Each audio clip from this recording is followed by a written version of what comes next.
I'm trying to think of like an executive order related cold open. Oh, that's good.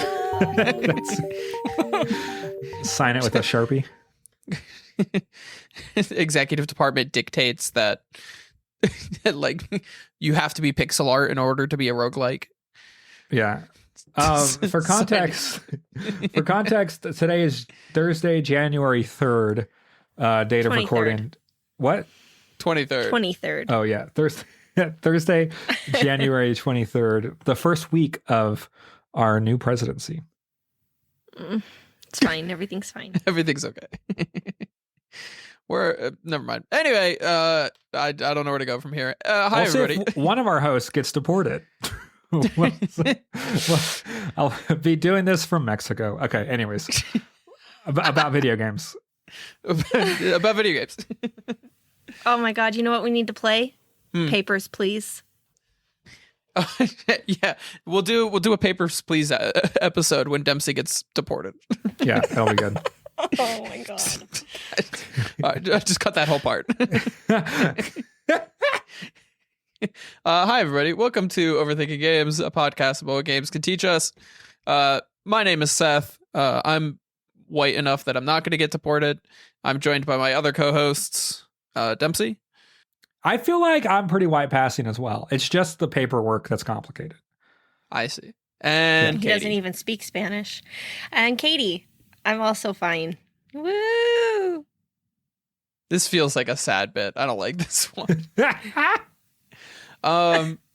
Today, we're going to be talking about one of my favorite quotes when it comes to games, also inspired by one of our listeners. That was Brett, right? That emailed us about that. Yes, we're going to be Brett talking from Lord about to Death. Mr. Lord to Death. We're going to be talking about bigger number, better person, which is a phrase that I occasionally bring up on the podcast. And I think it has some like real merit. Also, I learned that's a Ludwig Ahgren quote. If you guys know who that is. He's a streamer. Or at least he's the person that comes up when I Google search it. You didn't invent it? I thought you did. No, I thought I did too. Well, I was like, I definitely didn't. And then I looked it up and that's who I think invented it. Fair. But anyway, before we get to that, because I'm in charge, I get to pick the order of things. So before we even get started, hey, Katie, where can you find us these days? Thank you so much for asking me, Seth, because I would have 100% forgot to plug it. We are on Blue Sky. Are we still on TikTok, Seth or Dempsey? Yeah, we're on TikTok. For now. We're still on TikTok at your peril. We're on Instagram. We're on YouTube. We're on Spotify. We're on Apple Podcasts. We're all the places. And if you have something that you'd like to share with us, a suggestion for a topic, your thought on an episode, anything else you'd like to share, video game related or Mad Men related or whatever, send us an email. It's in the show notes. Sure. Anyway, before we get to today's topic, we have our usual games and what we've been playing this week. Who would like to go first? I will talk about Final Fantasy VII. It's a really good game, and I love it. I was not expecting to like this game. I thought it was like good for the time type energy. And there's some times in which I will play a game from the 90s, and then my reaction is, oh, if this came out today, this would be extraordinarily impressive, and I would love it. And there's only one other game I really feel that way about that I can think about, and that is Super Mario World. Which, if Super Mario World came out today as a platformer, if it would have came out last year, it would have been the best platformer last year. Like, that's an incredible game. And Final Fantasy VII, if it came out like this year as like maybe like an indie game, like a small team or something like that, that's how it feels. It feels like you're playing a really well polished indie game. Like the characters are like little blocks, like they're blocky and polygonal, and it feels so warm. Like it's so cozy and comfortable and so like epic and mythological. I really didn't understand how well written this game was going to be. And the combat, I think, is so fucking annoying and I hate it, but I'm getting used to it and it's getting more satisfying to use. And like there actually is depth and you can kind of customize. So it's a 3-party system so far. So you have like a friend group, and the relationships between the friend group is so like, it feels so good. And I understand why this game was remade now, because like with more expressive characters and voice acting and things like that, like I really want to play the remake now.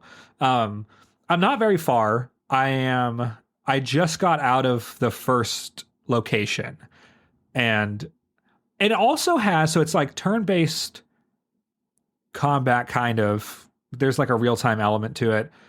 There's also like moments of other types of gameplay that feel good and fun and makes it feel like it's paced really well. Like, I don't get why there's bad games being made when we were making really good games in the 90s. Like, this is such a masterclass on like pacing and like how you kind of build up tension and then release tension, and like where you put community. Like, it's so well constructed as a piece of like gaming literature. But there's like other types of gameplay in the game. And so like one of the mini game moments kind of is you're on a motorcycle and you need to defend your friends. It's like you're on Cloud's motorcycle, and then you have to defend your friends who are being attacked by other motorcycles while they're in a pickup. And then you have to drive around their car and defend them. And another thing I really like about this game is that it doesn't just tell you they're friends. All their friendship is based on actions that they actually do to each other. So like their banter and the way they communicate is good, but it's all based on like the actual, like, it's very much show don't tell. So they're not just saying they're best friends, and it's also kind of flirty and like really fun ways, and like really playful in real. I don't know. I am enamored with this game. I did not think I was going to like it. I thought this was going to be like a chore, but and another thing I like is that it will have narrative moments or like cutscenes that take place in gameplay, which I think is really fun and I really like. So like there are certain times where the turn-based battles will kind of be there for mechanics, but are also mostly narrative. So like this game is as old as I am, so I don't know if I can spoil it, but there's a very powerful character that you're kind of enamored with. And you have this really complicated relationship of adoration and skepticism and maybe hatred. And the first time you see that character in battle, he's so much stronger than you, and he's on your side, and he carries you the entire battle. And the only thing I'm thinking of is, okay, if this is the villain of this game, either I will level up to be as powerful as him, which is very exciting, or I will have to fight him knowing he is this powerful, which also makes it feel like a dangerous epic quest. And so like both of those options, like it sets up, like you don't exactly know what's going to happen, but like the options that you can conceive of are so fun. And it doesn't do that through like a cutscene. It does that through seeing how this character interacts in the turn-based gameplay, which I thought, it feels like they really like the game that they're making and they want to use it to explore as many ideas as possible. So anyways, I'm enamored with it. I love it. The music is so good. The music is so good, which I've heard people talk about Final Fantasy VII having good music, and I was like, yeah, it's fine. No, it's like really good. And then, so I'm playing it on the Switch, and a way to, if you play games on the Switch, a way to make my experience like 1,000 times more immersive on the Switch is playing with good quality headphones. So I've had some Bose headphones for like the last 5 years that are pretty good quality, and playing with like good headphones like is immersing me so much on the Switch. That's a little handheld hack for you. Playing with wired good quality headphones makes the whole situation so much more immersive. Anyways, that's really the only game I've been playing besides some Pokemon, the trading card game, the app, which is still kind of boring and I'm doing it out of habit. But yeah, Final Fantasy VII, apparently it actually is a good game. Katie, what have you been playing? Okay, I have a question about Final Fantasy VII. If you are enjoying it, and you can see that the like remade version is going to just kind of build on what's already there. It's, I think, a very long game. Would you not just jump over to the remade one and play that experience instead? Well, I hear that the remake is like a meta commentary on the original. And so there's things that are intentionally different to make a point about how the original connected with people. And so I want to play the entirety of this game so I can understand the meta commentary, and then I'll watch YouTube and video essays and things like that. But I'm enjoying this enough to where I don't feel like I'm missing out because the graphics are worse or like the gameplay's turn. Like I do not feel like this is a lack. This is definitely a game that is worth playing. Also on the Switch, you get a version that has a bunch of quality of life updates. So for example, you can turn off random battles, which is which is helpful because hold on, there's a couple other things I want to say about this. So with the remastered, I have no one to blame but myself. So with the remastered version, so you can turn off random battles, which helps because the camera angle, sometimes you're not sure where the path is, and you can spend a lot more time wandering around lost than you intend to. And because the battles drain your health, you can kind of get into some really fucked situations. And so when you feel like you're lost, turning off random battles until you find your way back on the path helps a lot with not feeling overwhelmed or like it's unfair. It also lets you ×3 speed.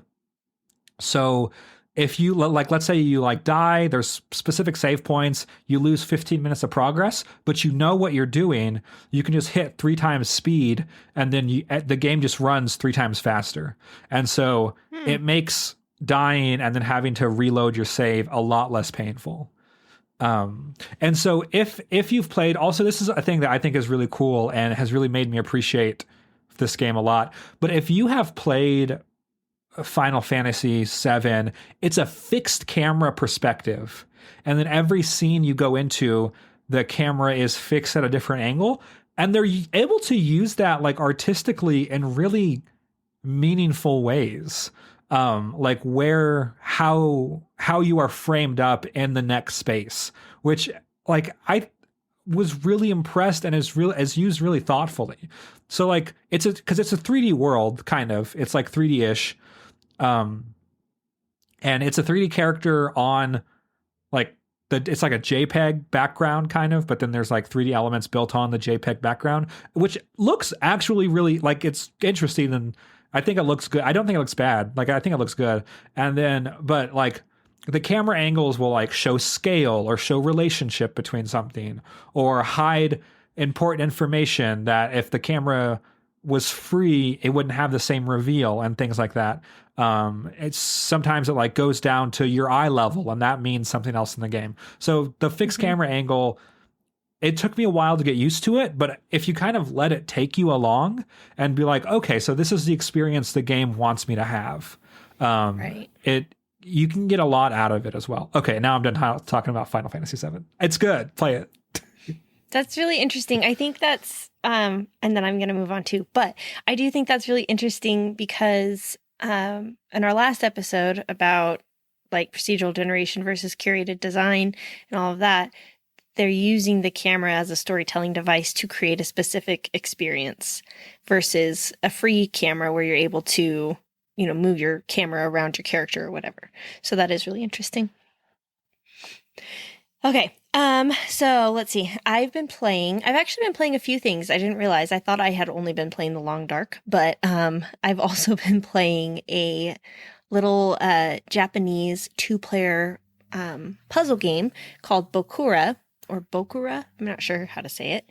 I've been playing that with my brother, and you play as 2 little kids who run away from home, and you end up, I forget now how it happens, but you end up like in this alternate world, and my character's world looks like robots, like a end of times apocalyptic robot land, and my brother's world, apparently he claims, it looks like a woodland forest with like little animal characters. So all my characters are robots and all his characters are animals. And as we're going, there's like, it's like a platformer, and things will look a certain way on my screen and look a different way for him. And so then sometimes I have to like change something on my side in order to open up a path for him on his side, but we can't see what it is that needs to be done. So like sometimes I'll do something. He's like, what are you doing? You're just floating across this chasm. And I'm like, I'm walking along the earth. I don't know what you're talking about. What's this game we called? kind of realized it's called Bokura, Bokura. That sounds And so apparently cool. it is super cool. Apparently it was originally a mobile game, but we're playing it on our Steam Decks. Plays really well with the Steam Deck controllers. And it's kind of like the story is really, really dark. Like we happened upon this husband and wife, and they were like, the wife was like, I can't give up. We have to find our son. You don't even love him because you adopted him. And the husband's like, it's been 5 years. Like, he's been missing for 5 years. Like, and they're like arguing back and forth. So at first it seems like he's like actively missing right that minute and they're trying to find him. And then you find out like, no, this has been going on for a long time. He ran away from home and never came home. And then they're like, my character goes and talks to one character and his character went and talked to the other one. And we both got different sides of the story. And then they're like, if you were our child, which one of us would you pick? And I was like, what the fuck? That's so good. That's one of the kids' characters' dialogues was like, oh my God, I feel like I'm at home again. I was like, oh my God. That's so it's fun. so dark. So but the puzzle element is super fun. So The art looks beautiful. Yeah, it's beautiful. It's kind of like really cool. It's pixel art, a little like pastel-ish. Mm-hmm. Yeah, it looks it's really, awesome. really neat. And the puzzles have been not too hard, but very intriguing. So that's one that I'm looking forward to playing some more of. Have I told you guys about the life and suffering of Sir Brant? I think so. This Bronte? already sounds familiar. Did I told you about that? Okay, I won't go over it again. That one's still really cool. And then I also got Bastion. Is that a thing? There's Yes, a game called Bastion. Made by Supergiant? Yes, I got Bastion. Yes. Okay. I got Bastion, and I started checking it out just because I loved Hades so much, and it was on sale for like $2. And it's really fun. It's like super fun. It's kind of like this cowboy western narrated like voiceover story, and you're playing as this boy called the Kid, and you're going through this world, and as you go to new worlds, there's like this kind of like southern cowboy drawl talking over what you're doing, and it'll like respond to what you do. Like if you break something, it'll be like, and then the kid partook in wanton destruction. I'm like, yep, I did. Does it Katie, play? Is it top? Steam says you've only played 3 minutes recently of Bastion. Care to explain yourself? No, I played a couple hours of it. No. Steam says you've only played for 3 minutes recently. Explain yourself. Steam. Okay, so maybe I played it 2 weeks ago. I don't know, but I couldn't just talk about the Long Dark again. It says you've played for an hour total. What other lies are you telling us? I played it. No, I'm just Shut messing up, with you. Seth. Stop. Brat is what you are. No, but it plays a lot like you can definitely see the roots of Hades in it. Yeah, definitely. For sure. Like a lot of the characters, even just like the images of them like are kind of similar, and the feel of it is really similar, but it's not as hard, which is great. So definitely worth playing, even though I've only played an hour of it so far. No, I've also Brat. only ever played like an hour of Bastion. But yeah, that's pretty much it. What have you been playing, Sir Brat? I'm glad you asked. I've actually been playing a lot of things. I was thinking about it too, and I was kind of surprised. Check a Steam. So- Come on. I can Yeah, pull out my I Steam know. I Deck. think I need to go and Pull it up, double pull it check up, pull your it up. receipts. It's My mostly gonna be profile. freaking RuneScape. No, I actually haven't been playing a lot of 187 hours RuneScape. of RuneScape in the last 3 days. No. I've mainly been playing a lot of Marvel Rivals. It was recommended to me like 2 weeks ago, I think. Yeah. It was a week or two ago, whenever our last guest was on. And because I think, didn't I talk about it last week? How I'd been playing a bit. I think I had just started playing. Yeah, you said you liked it, and it has more diversity than Overwatch. Yeah, and that's definitely true. Lots of characters and stuff. I have found myself like pretty well into the support role, which I always kind of like for games. Like, I think support tends to be like pretty easy to play. And like most people don't want to play support; they want to play like, oh, I want to play DPS. And like, not to toot my own horn, but I'm pretty good. No, I hit gold. Gold 2 as of right now for my ranking. According to this website that keeps track of stats, I have a 64% win rate in competitive matches, which is pretty good as far as I'm concerned. That's not bad going at all. I think my Warzone win rate is like probably higher than 1%, but not higher than 10. Yeah, and again, this is one of those things that's like, how does that actually work? But and yeah, like my one character win rate is 72%, and it's the character I play the most. So like, I'm still climbing pretty well, which I'm pretty happy with. It's validating. Again, bigger number, better person. It's validating to be like, I'm good at this game, and my number is getting bigger. Yes. So I've been playing a lot of Marvel Rivals. I played a little bit of Bloodborne. I had messaged my friends a while ago being like, I feel like I want to do a Bloodborne run. And they were like, you should go for it. So I played like a few hours of Bloodborne over the course of like the last couple days. Still a great game. Who'd have guessed? What else did I play recently?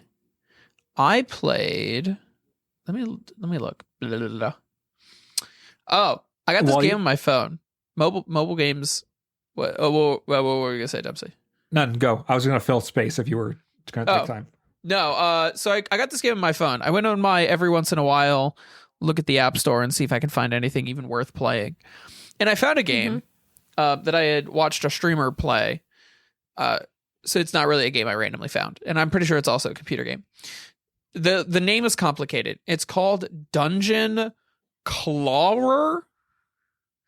So it's like Dungeon Crawler, but claw.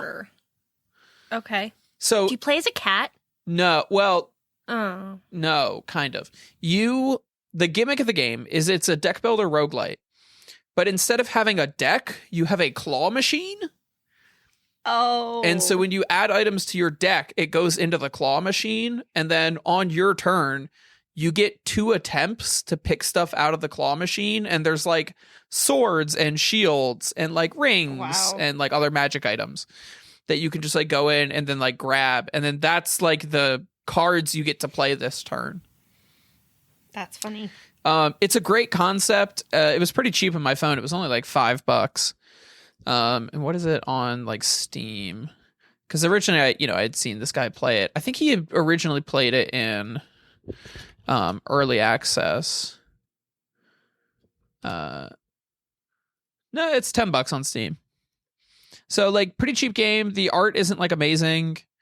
I don't know if the game is like super balanced or has a ton of content, but like for what it is, it feels fine. It feels like it plays into its gimmick really well.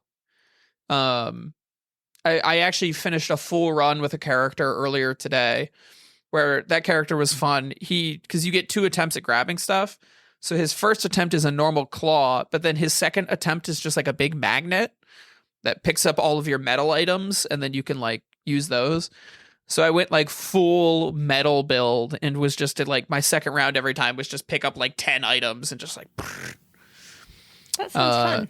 So cute little game. Again, it was $5 on my phone. Plays really well on the phone. I was like, I could see myself playing like a lot more of this game. But then again, there's something about deck builder roguelites on the phone where like I've done the full ascension on Luck Be a Landlord on both my phone and my computer. So deck builder roguelites that don't actually have decks stay winning. That's all I'm saying. Other than that, and we're looking a little late on the episode timing. Let's get into it. Bigger number, better person. Wait. No, pause. Record scratch. Katie, Citizen Sleeper 2 comes out January 31st. I don't know if you knew Is that. it that soon? Yeah. That's a week from today. Oh my god. I know. Holy shit. I didn't know if I'm so excited. Anyways, I just want to let you know. It came up on my... I have to wait till I get paid in February, but I'm going to get it ASAP. Okay. Anyways, okay, Seth, go. Bigger number, better person. Let's go. What did I say in the I said, why do we chase bigger numbers and why does getting a better number make us feel like a better person? Dopamine. So my context for why I want to talk about this is a couple fold. So one, I just think the line bigger number, better person is hilarious. And I think it says a lot about us that's something that's even like relevant. And those two questions that I said, like, what is it about the bigger number? Like, why do we want a bigger number? And then why does having a bigger number make us feel like a better person? The way that I've seen that recently is there's a lot of conversation on the Marvel Rivals subreddit about like, how do we actually evaluate the other people on our team? Because like the different roles have different things they're supposed to be doing. Like I play a lot of strategist, which is the name of the healer role. And so like, how do you evaluate if I'm doing a good job as a healer? Well, like, obviously you can look at my healing number, but that's not a very useful metric if like I'm not healing the right people. Like I could get a really high healing number if I just healed a tank that's like standing on a front line and getting shot. But if all of my like DPSers are on the flanks and getting no healing, we're going to lose the game. Mm-hmm. But my healing number is still going to be really high. It's going to show that like I like got a certain number of saves. But that number doesn't really mean anything. Or the other examples they use, if you're playing DPS, you can have a really high damage number if you just spend the entire game shooting the enemy tank who's getting healed the whole time. Like, you're going to have a ton of damage, no kills. So, like, does that bigger number matter? And then, like, why does it feel good when we have big numbers? The other thing, and this is a commentary back when I was in college, so this is less game focused, but I had this sort of realization. We were talking about like students and grades, and I was like, I feel like we sometimes have this association for kids who like, if you're a kid who fails in school, that we tend to look at kids failing not as like an intellectual failure, but like kids who fail a lot have some sort of like moral failing. Like a kid is a bad person if they're like failing at school, which is like, obviously those are two very different things, but I feel like those get like wrapped up. And part of that feels like bigger number, better person. Like if you do well in school, you're a better person, which is not true. What's the social media line? I want to get an A in making friends. Despite the fact that, and like, that's a totally reasonable thing to want to get, is an A in making friends. That's just like bigger number, better person. So do you guys have your own examples for like bigger number, better person? Like, what are you thinking?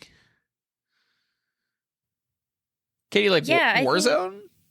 Yeah, actually, I was thinking about this in the context of Warzone. So there's a few things with Warzone. Like I said, my win rate pretty low. If you were to look at it as a percentage, but pretty high when you look at it in the terms of Warzone. Like Battle Royale, only one team can win. There's like 40 teams or whatever. And sometimes, because like if you're playing the one where if you play the Battle Royale version, you only get one life, you don't always rack up a ton of kills because everyone plays more cautiously. You could still win though and have, 2 or 3 kills per person on your team, or some people won't have any kills, The team total might be 5 out of the 4 of you. But you could still win the game. And other times, like, you'll play Rebirth, which has like a resurgence mode where you can keep coming back up to a certain point. And sometimes we play with like a random 4th player, and that person goes off Rambo style, racks up, 10 kills or something, but they're absolutely useless because they're not helping the team effort. So there's times where the numbers don't tell the full story, because so much of what makes for success in the game is not measured in a points metric. So yeah, it's like if you're picking people up, if you're reviving them, if you're giving them money so that they can buy aircraft or, buy people back, it doesn't always translate to the right points value. And so, like, sometimes my mom will say, like, oh, thanks for letting me play, because we get to the end of the game and she doesn't have any kills or something, but it doesn't show all the times that she picked me up because I went, Rambo and needed to be revived, or the time that she survived long enough for all of us to get back, So yeah, I think stats aren't the full story. Yeah, exactly. And I'm even thinking, but I still like to have the most kills on the team, I must say. Right. And I think that's the two sides of the coin. Like, how much of the game isn't dictated by the stat screen, right? Like, your positioning in a firefight is not going to be represented in the stat screen, but it might be represented in your win rate. Right. Like, but not in like a black box way, right? Like, not in a direct 1-to-1. Right. There's no way to look at the win rate and be like, look at those great positional, like, decisions that they made. Exactly. Yeah, for sure. Dempsey, any game that you can think of for you that's like... No. Well, I don't play competitive games. Because so he the plays idea, for vibes. Yeah. So the idea of having to quantify someone's like qualification based on metrics in a video game, very, very foreign to how I play video games. But okay. There are a couple things I'm thinking of. So first of all, do you know Goodhart's Law? Do not. Oh God. Okay. Goodhart's, or I don't know how it's Goodhart, Goddard, something like that. Goddard's Law, and it's one of those theoretical catchphrases or whatever. Sure. But he is an economist, and basically one of his things was, when a measure becomes a target, it ceases to become a good measure. And so, like, if you're optimizing for just the full amount of healing, like as much healing as possible, you can optimize that in ways that aren't actually that helpful to the rest of the team. And so, like, whenever I think originally it was like doctors that performed successful surgeries, they started measuring the amount of successful surgeries, which means doctors would stop taking risky surgeries because that would affect. So, like, they were giving less people good health care because their successes and failures were being tracked. So I think like that sounds like a useful idea. That like anybody who optimizes for a metric is going to do everything they can to just optimize for that one metric. And it's really difficult to create systems that don't ruin everything else in order to find that one metric. Katie, I think. Oh no, go. I was going to say, Katie, didn't you make mention of this? It was like something related to your job that they were doing, like they're like pay raises, merit-based pay. Yeah, like merit-based pay for education. Yeah, and so like how that causes the top problems. 25. Yeah, the top 25% of educators in the state get like a $10,000 bonus, and that 75% of the like points that you can get for that come from student achievement.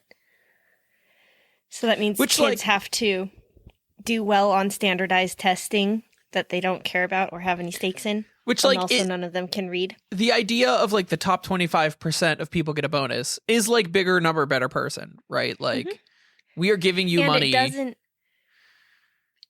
it doesn't account for the fact that all of the support shit in the background that nobody ever sees, like reviving people and giving them your money so you can buy an airstrike, does not get accounted for because nobody is looking at the fact that the ELL teacher is working on helping kids assimilate into a new country. Nobody is looking at the fact that the SPED teacher is working with a child who is in the 9th grade and reads at a 1st grade level and is homeless.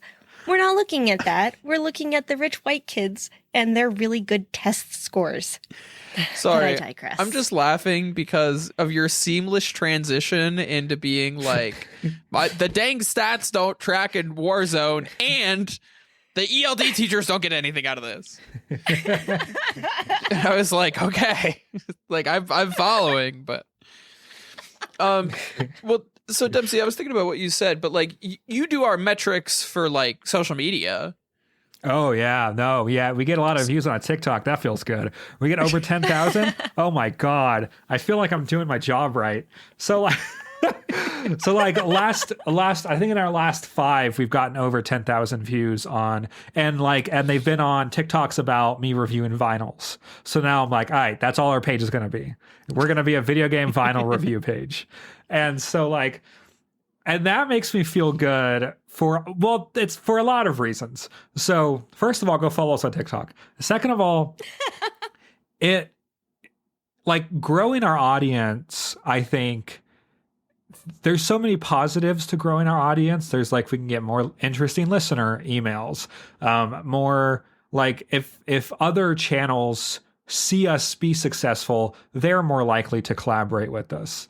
Like looking at like all the people that I follow, like Skill Up and Game Ranks, or like whatever content creators I really like, Arlo, like they're a lot more likely to interact with us if we have, if we get TikToks that have hundreds of thousands of views or whatever.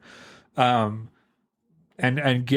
also like we get a little bit of bump in our podcast subscribers every time we have a TikTok do well. And a 10,000 also in the TikTok land, 10,000 views is nothing. But for us, it feels good. It's a lot.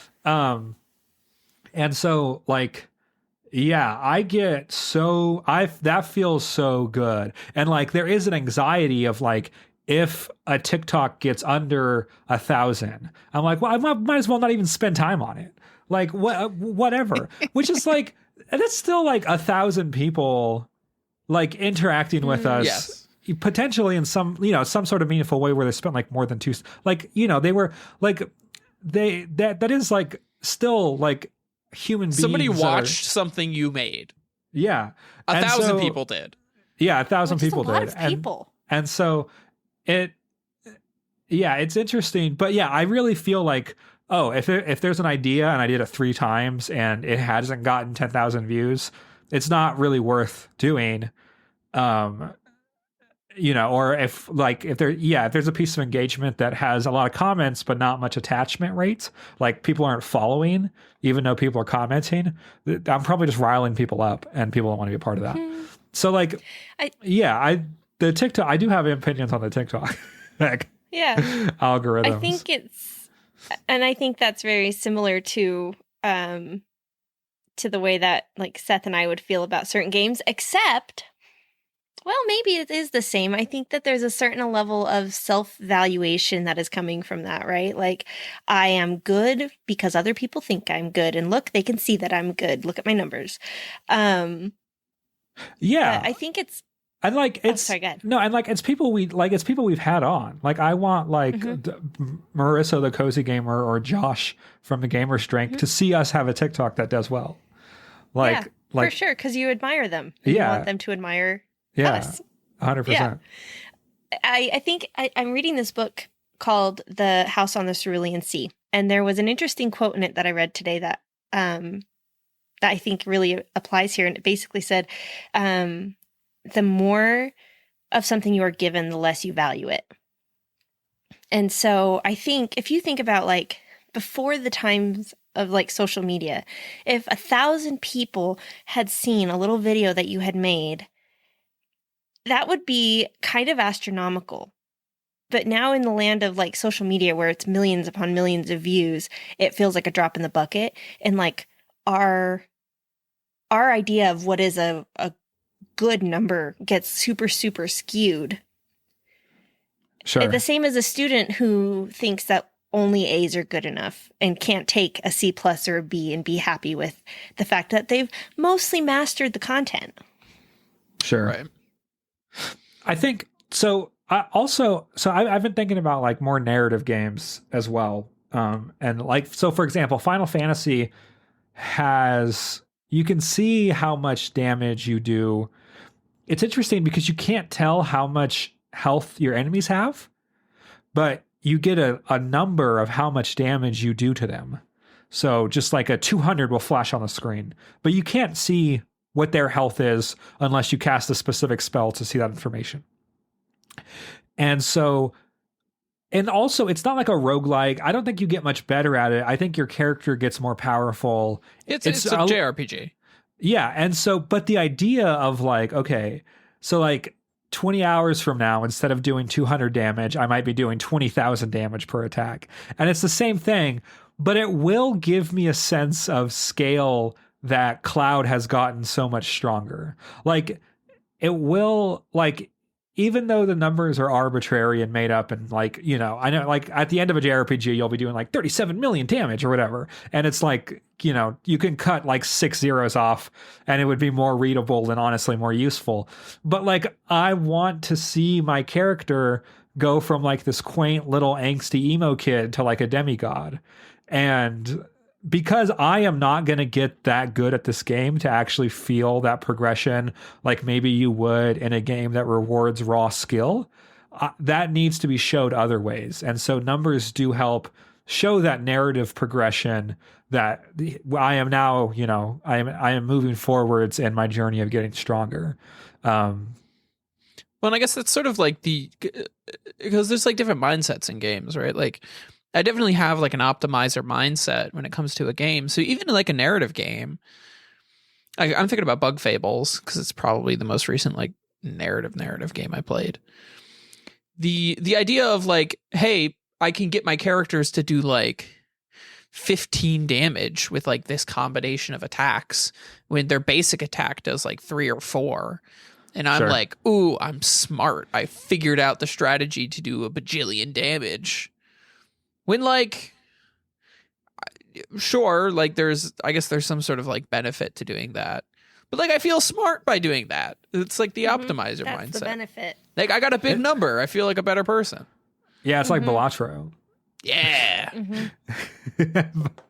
I've been playing that lately, and it's one of those ones that I pick up when I need just a quick little pick-me-up, a little hit of that dopamine, make me feel good about myself. Playing Balatro like people smoke cigarettes is really funny. Like going out, standing in the cold with the smokers, and you're on your phone dragging the cards around. I'm like, hang on, I just have to beat this steak. I'm great. Well, I mean, that's just like gambling in general. It's just like bigger number, better person, right? Like, yeah. It's literally like the idea of what people are chasing is like, oh, if I get a big number. But so as someone who does not believe I exist, though, I think there's something to this because you need some metric to quantify yourself, and you'll put like different values on different metrics. But I think you will still grade yourself in some way as a person. Like for example, I'm in the process. I've been here in a new city since May, so like 9 months, 7, 8 months, whatever. And I am grading myself on how close am I to my new friends, how much activity to them. I had a thing where I invited some friends to hang out, and I did not do this on purpose. This sounds like I'm doing the most horrible emo social experiments on my friends to make the cringiest Tumblr post ever, which I did not intend to do. But I invited some friends to hang out. I said, hey, let's put a time to hang out on the calendar. But like, you know, whenever you're free. Kind of low pressure. And did not, you know, there's a lot of responses that I did not get back. It was like, I felt like everyone was busy. There wasn't a specific date or event that I had going on. And then later that week, I figured out that there was a large community event with kind of a funny, like a large community event with kind of a funny big thing that was happening. We were burning the thing you showed us. Yeah, we were burning a big animal. Okay. And so I was like, hey, let's go and watch this animal be burnt. And everyone responded. And I was like, it's okay. It's not a real animal, guys. It's not a real animal. No, it's okay. Not. No, it's a 30-foot tall animal. It's an effigy. Yeah. And then I was like, okay, so I need to be more entertaining so my friends like me better. So when I ask them to hang out, I have to craft like more interesting things for us to do in order for me to be a better friend, because that is when they are more likely to hang out with me. And so even though there's not like a numerical metric, right? There's still like okay, this was a bad, like saying, let's put a time to hang out on the calendar does not work. Saying, let's go watch this giant animal be burned while everyone chants that is a better idea. And so I get a better grade. And so I think like, and the thing is, so, but this is crazy. This crazy mental behavior of yours that you're trying to paint as absolutely normal. When this is like the most psychotic thing I've heard today. And so I think, but like he teaches high school. But the thing is that at the end of the day, I do want friends in real life, and I want like physical people. Because I say that because a lot of my very close friends, I hop on video game calls and do phone calls with them because they're long distance. Yeah. I moved to a new city. I want people who are physically here so I can hang out with them. And so like there is for me, there's a metric of that success is how often am I not hanging out with my friends, or how often am I hanging out with these people? And am I successful at facilitating that?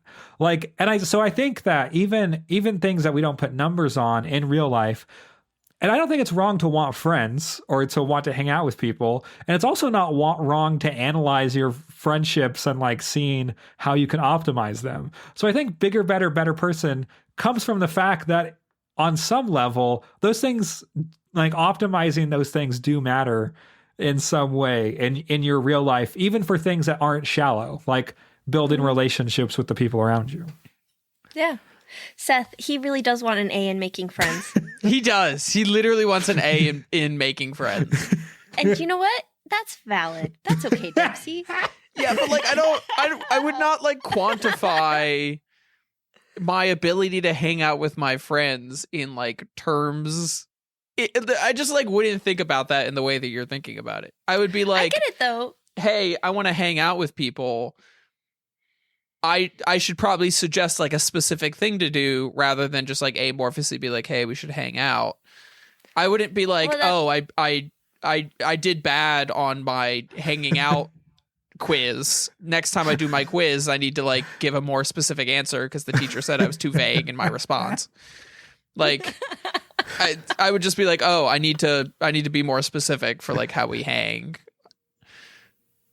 No, I get where you're coming from though, Dempsey. You're min-maxing your friendship meter. It's yeah, fine. that's yeah. that's a normal how am thing I to the do. one who doesn't think this is crazy, or who thinks this is crazy?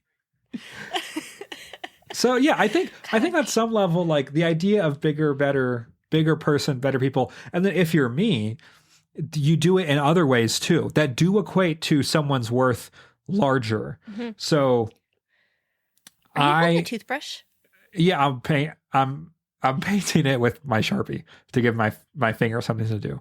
So oh, okay. I am in a position, and this is bad. This is a bad thing that I do, but I am in a position to hire other creative professionals, right, for short-term projects, hire some contractors. And so I get pieces of their work, get parts of their portfolio, ask them about their vision, how they approach something.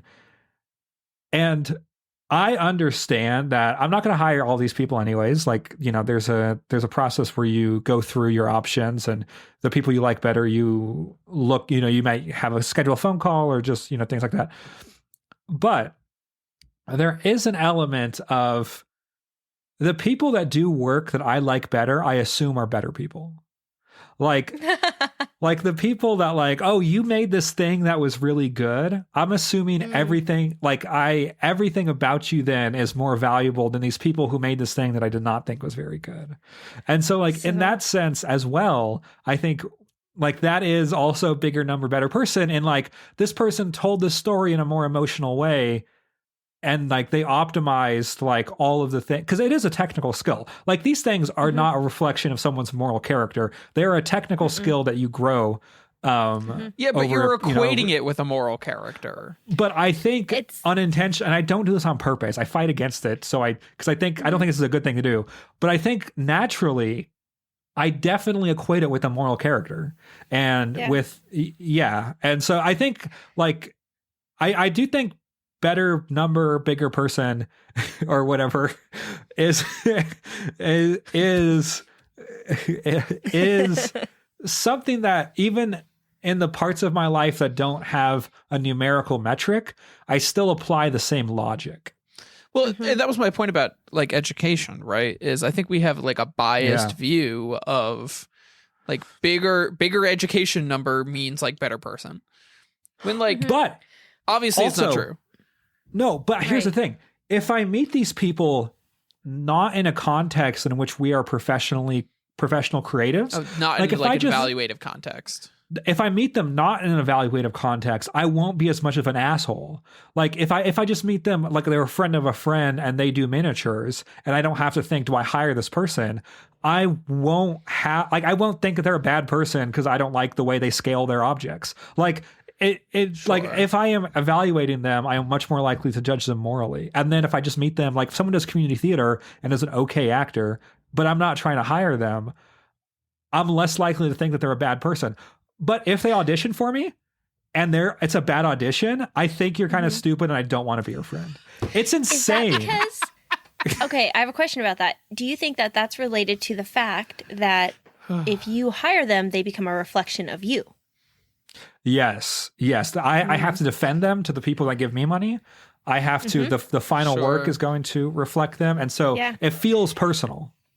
That's like when my kids are naughty to the library lady when we go to the library for the day, and I'm like, oh my God, I'm so sorry. And the librarian's like, why are you sorry? And I'm like, because they're so embarrassing and they're so rude.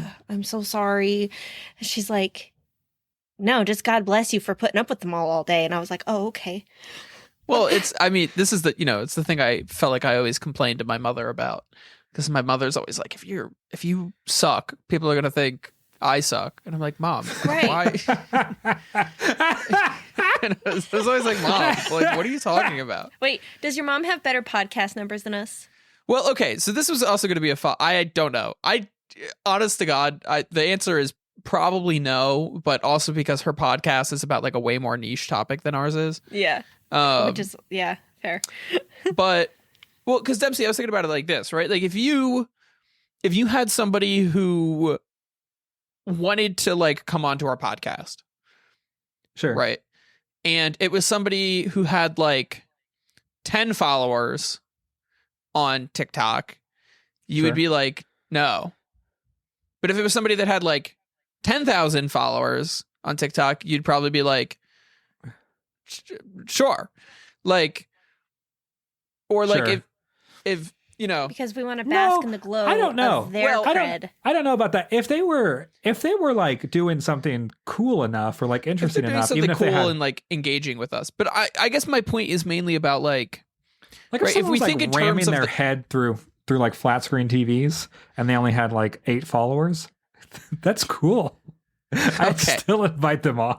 Okay. I guess more of the point I'm thinking about, right, is like there's an extent to where like even the numbers game on something like social media would be like, hey, this person gets more views, therefore they must like make better content, or like more 100%. interesting content. Yeah. Versus like, and therefore you might like think about them differently than somebody who like makes fit. Despite the fact that like if you met this person in real life and they were like, oh, I make TikToks and my TikToks usually get like, I don't know, 150 views and I'm super proud of that. You'd be like, hell yeah, man. Like, go, like, sounds awesome. What do you make? Yeah. Versus like if that same person, I don't know, interacted with us on TikTok, 100%. You would be like, what's your numbers suck? Yeah, you're 100% correct. Yes, I agree. That's actually a really good way to put it. Despite the fact that like, and I think it's exactly as you said, I would be like, yeah, I would probably do the same thing. And like, that's not the right thing to do.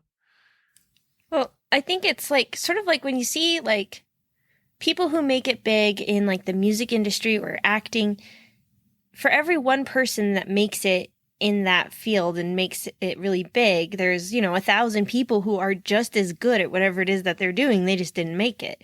And it's hard to remember because we get put into this, this space of comparing ourselves to the 1% that made it and thinking, well, we didn't. So then that's like when I look at like the people who are like mad good at Warzone and I'm like, God, I'm shit at this game. Look how good that guy is.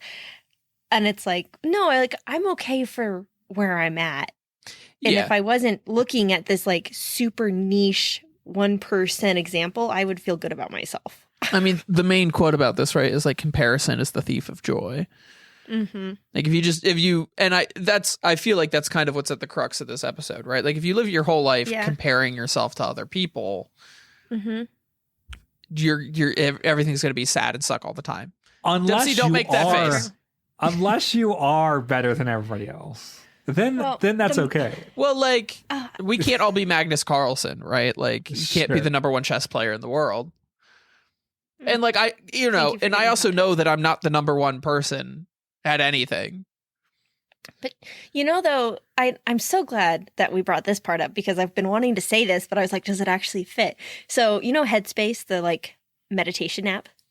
I've heard like of it. Okay, so Headspace is this meditation app. You can get it for free as a teacher. But anyway, I did this meditation thing a while ago, and it was talking about ego, and it said that the mind that thinks they're the best in the world is not very different from the mind that thinks they're the worst. It's both the ego trying to be the best at something. So our brains are just wired to want to be the best at things, I think. Sure. Whether it's being the best at the best or the best at the worst. Like, I'm so good at being the worst at whatever it is. Sure. But that even when we play like a single player game, you end up like in the long dark, I compare every run against my best run. So even then I start to compare myself to, this previous idealized version of myself or whatever. So, the Pokemon song, I want to be the very best. Yeah. Anyways, but so I think there's another level to this as well, because games that you perform good at, right, that you are good at, for me, when I am good at a game, I feel more connected to the vision and developers of that game. So like when I am good at Balatro, I feel like I understand and connect to this piece of art that is in front of me. And so I think another facet of Bigger Number, Better Person for me is the yearning to connect. And like God of War, for example, if I can play God of War on the most difficult setting, I will feel like I connect the most possible to the developer's intention. Or if I can finish Baldur's Gates on honor mode, maybe Sven Slinky will like me more. Like, or whatever his name is. There is some of that. Like, if I can do this at a high level, that gives me the capacity to connect with this piece of art, more than I would otherwise. To me, that's like the reverse, though, of the idea that like having a higher number makes me like a morally better person. Like you've just flipped it and you've said like, if I get a bigger number, other people will think I'm a better person. Well, Dempsey doesn't think he exists, so he has to exist in the reflection of other people's 100% correct. Yes. But also, even if they don't know about my experience, that's a story that I can tell myself. Like, even if the developers and the larger community of Slay the Spire never know I exist, I can tell myself, oh, I have Ascension XYZ, Ascension 20 or whatever. I know this game very well. I connect to this game very well. Here is evidence of that connection. It's like, it's kind of like when you love someone and you do big gestures for them, that acts as evidence of your affection. And so I think with this game, like with a game, it's the same thing. Like you invest a lot into a game because you love it. And also that investment is evidence that you loved it in the first place. So that could also be another reason why people want to explore the extremes of video games, bigger numbers. That's such a good way to put it, though. Like when you get somebody a present that you know that they're going to love and you nail it, you're like, ha, I win at present giving. Well, and so like, absolutely. The reason that I was interpreting this as like a flip, right, is if we take the idea that's like, I have a bigger number, so I'm a better person. Like, to me, part of that flip is like, I have a bigger, like the reason I'm chasing a bigger number is so that other people think I'm a better person. Yeah. Which is like, 100%. I guess it's just like, what's your sort of like locus of motivation? Like, are you internally motivated here, or are you like externally motivated by like other people's perception of you? Which like is not, which I don't think is very healthy. But like, I can certainly say that like for parts of my life, the reason why I like performed well in school is because like I wanted my parents to know that like I was smart, and I wanted my friends to know that I was smart. And the way that I show that is like I got A's in school, and I could be like, hey, look at me, I got A's, I'm smart. Like, and that's not, I guess, good for like the intrinsic motivation of like I should be learning things because learning things is good and healthy and Right. like, but also like teenagers are built weird, right? But Yeah. also like this, it certainly applies to me. Like I've posted about games before. I was actually just looking at this. I took a screenshot of a Marvel Rivals game I had where I got 59 assists in a single game, which is a crazy number. It was a 13-minute game that I got 59 assists in, which like the numbers work out wild. And I was like going to post it on the subreddit and be like, look at my big number. Aren't I a good person? Don't you admire me? Yeah. Like, isn't this cool? Isn't this big number cool? But like, it doesn't matter. Right. Like, again, People do that with their weightlifting. They do that with, I mean, anything. Right. Look at this big number. I'm a good person. Oh, yeah. Please perceive me as being good. Also, in Community, like I think in Community, so Anora, today's January 23rd. The Oscars just got announced. There's this movie called Anora that got nominated, and it's directed by a guy named Sean Baker, who makes really good movies. He made The Florida Project, which is known for being and Tangerine and Red Rocket. And he made Anora. Last month, there was a dialogue criticism that he did not use an intimacy coordinator on Anora. So it's about a sex worker. There's a bunch of sex scenes. It's about a stripper, and they did not use an intimacy coordinator, which is not a good thing. Like that, a lot of people felt like that was in bad taste. That's a very unsafe work environment. The way that him and the lead actors have talked about it is sitting wrong with a lot of people. People consider that an immoral act to not give your actress a intimacy coordinator. However, because he has a Best Director and Best Picture nomination, people are going to perceive that as less immoral because because his movie was good enough. It's not that ends justify the means. Yeah, it's not that the movie, like if it was a bad movie, if people watched it and gave it like bad reviews, absolutely slaughtered. And then also you're making your cast feel unsafe. Like that's way worse. But because he has a Best Picture nomination, because he's respected, because he's up for Best Director, the conversation has really shifted over like, well, do you need intimacy coordinators? It's a really, like, he, through being good at directing a movie, bought himself morality.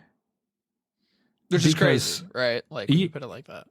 Yeah, like he achieved, like if like it was like there was moral consequences, or like the perception of moral consequences for how good his movie was. And he's done this a lot of times. Like he has put actors in unsafe situations beforehand, but because he's such an important, influential director, people don't care.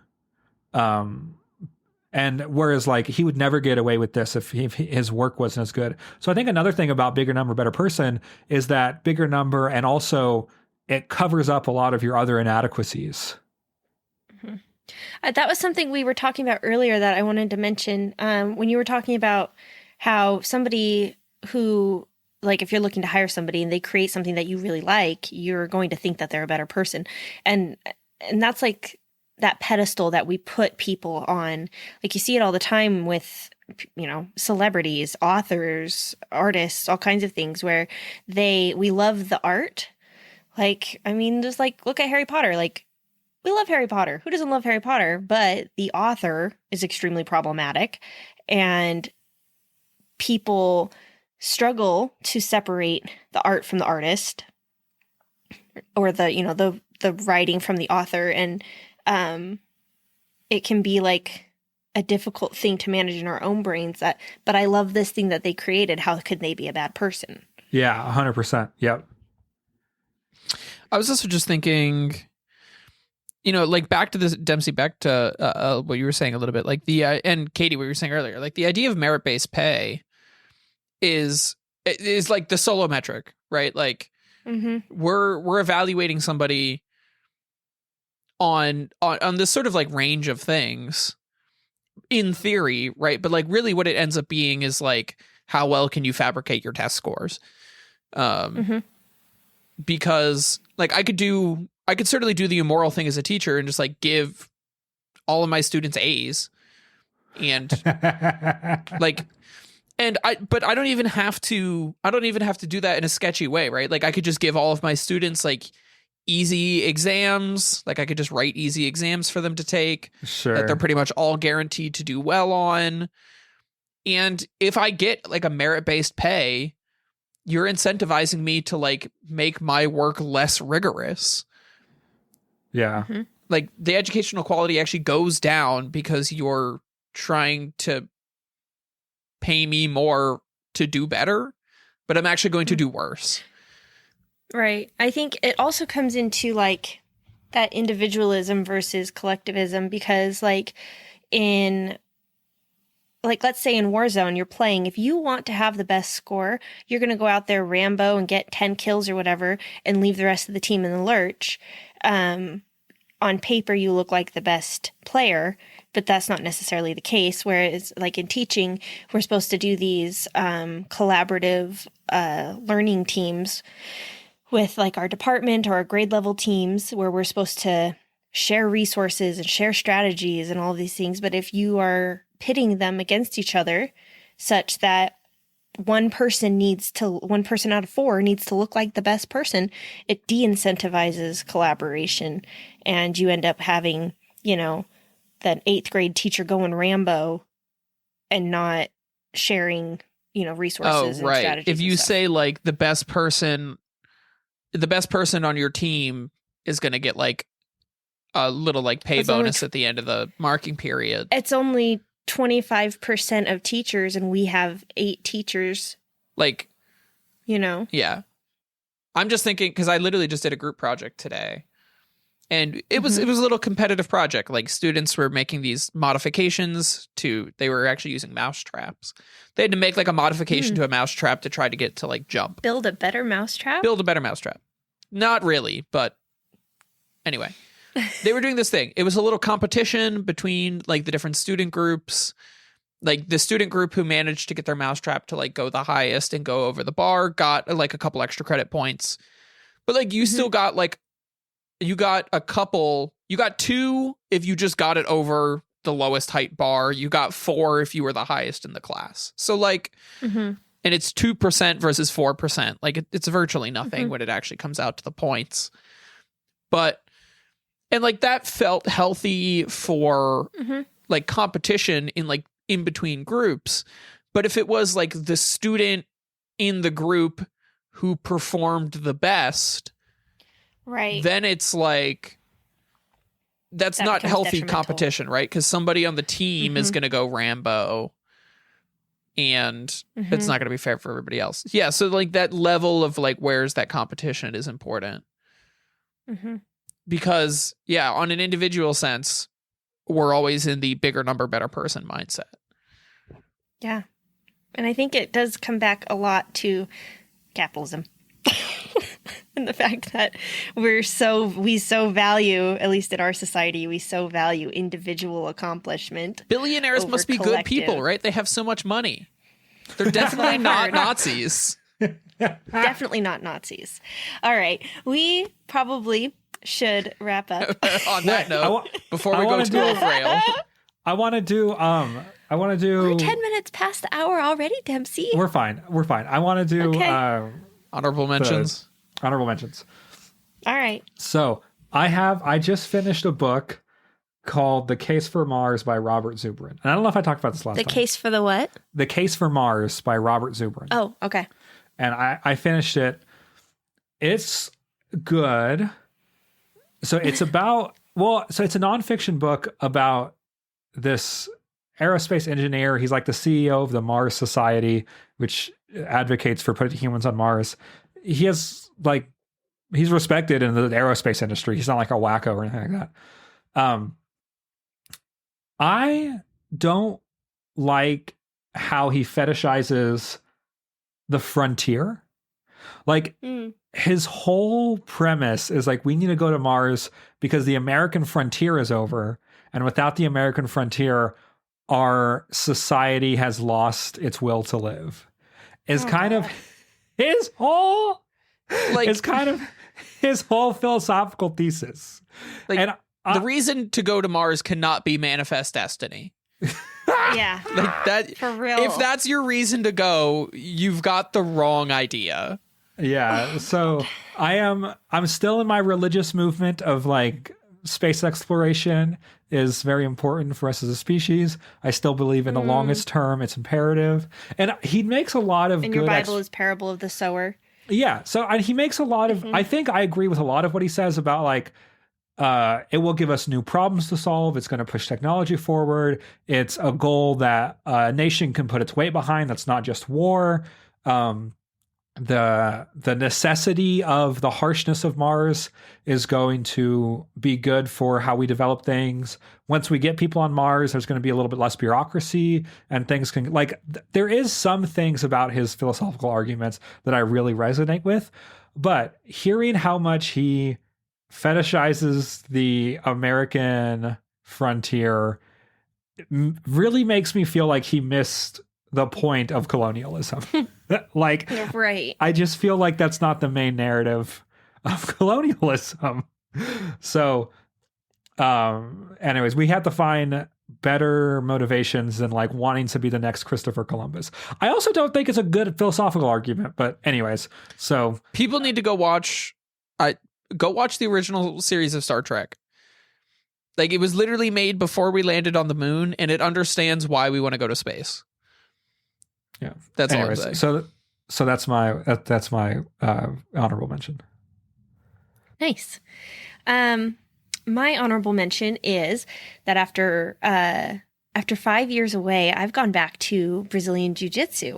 And if you're looking for a real life video game experience, Jiu-Jitsu is one of the best ones that you could probably go for because it's a human physical puzzle. You're playing chess with your bodies, and it's like one person does something and the other person has a counter move, and then they counter you, and then you counter them, and then eventually someone makes a mistake and you're like, wham, bam, guillotine. Ha. And what I love about it, though, because I am a very risk adverse person, is the fact that unlike a striking martial art where you're gonna have to like actually hit people, which I absolutely hate, you can tap out at any time in jiu-jitsu and make it stop, and that's great for me. It's that perfect blend of like adventure and control, and it's super, super fun. So people should try it. It's fun. I'm really bad at it again. I'll get better. It's fun. That's all. For my honorable mention, I think I mentioned last week at some point that I was teaching Rachel how to play Magic the Gathering. Oh yeah. And she was beating me for a while. Right. But I think I forget if I was talking about how I was coping with that last time, which is that she was just playing a card that like just kind of wins games. So we like rebuilt decks, and I'm not going to get into like the Magic details and stuff. He couldn't let her be better than him. Okay. No, because we're building. I'm teaching Rachel how to play Magic in like steps, because I bought a box of Magic cards of like Magic boosters that I used for like a Christmas advent calendar. And I have enough left over that you can do this like special thing with them with somebody else. But I was like, Rachel, I effectively have like $70 worth of Magic the Gathering boosters. I want you to like know how to play Magic and be like confident about it before we like get there. So like I've been essentially like teaching her like step by step, like okay, here's how to like play Magic using a deck I give you, and then like here's how to like build a Magic deck based off of like cards you open from packs. So Cool. we essentially did like a simulated like building Magic deck based off of packs. And she beat me, I think, on our first game, and then I like won the next 3. And she feels like a loser because I keep like beating her at Magic. But I'm like, Rachel, you started playing this game 2 weeks ago, and I started playing this game a literal decade ago, or like 12 years ago or something. Fair. Like, I don't like. You're not a loser. You're actually doing fantastic at this. But she just sees like small number worse person. No. And it's also the middle of the winter, and she's got seasonal affective and like generalized depression. So it's a bad time of year for her. And she's like, I'm a loser. And I'm like, Rachel, you're not a loser. I just have a decade more experience playing the game and building decks. She actually built a fantastic deck. I keep trying to tell her this, that like she built a deck that would absolutely destroy the average Magic player who just started. And she's like, I suck. Like, okay, we'll get there. She's actually really good at it. Cute. It's very impressive. He's so proud. She is. She's like, well, honestly, that's nothing on me. I don't know where she got this ability to like play strategy games this well, but like her deck building skills are like at least a standard deviation above like what I would expect. She actually built like a well-balanced deck that has like the right ratios of the different kinds of spells. And like the only reason I beat her out most of the games is like I just have a little bit more experience, so mine's like tuned a little bit better. But like she would absolutely, if we were at like a game store, you would usually play like 3 matches. She could easily go like 2-1, which like the normal person who just started would go like 0-3. Like, Right. it's crazy. So she's got some natural talent. Cute. Anyway, but that's so nice. That's about it for us for today. I think our conclusion, bigger number does mean better person. That's how I feel. I mean, right or wrong, yeah. No. Of course, how else could the billionaires not be good people? We all know that they're moral bastions, so Yeah, all Right. billionaires ethically got their money. All of my students who get A's are better. No, I can't say that. That's going to get me in trouble. just can't do it. Just can't do it. Because I was Right. like, Well, some stinker kid of mine is going to clip that out of context and get me in real trouble. yeah, I know. Exactly. Stinker kid. If All you right, learn y'all. if you learn audio editing, you can still Frankenstein that together and make him say whatever you want. Yeah, well, just run my voice through an AI, and I mean, you can get me to say whatever, I God. guess. All right. There's enough here. On that catastrophic note, thank you so much for joining us. This has been Overthinking Games podcast about what games can teach us. Send us an email with your thoughts about bigger number, better person, or any topics you think we should cover, and we will catch you next time. Goodbye. See ya. Bye.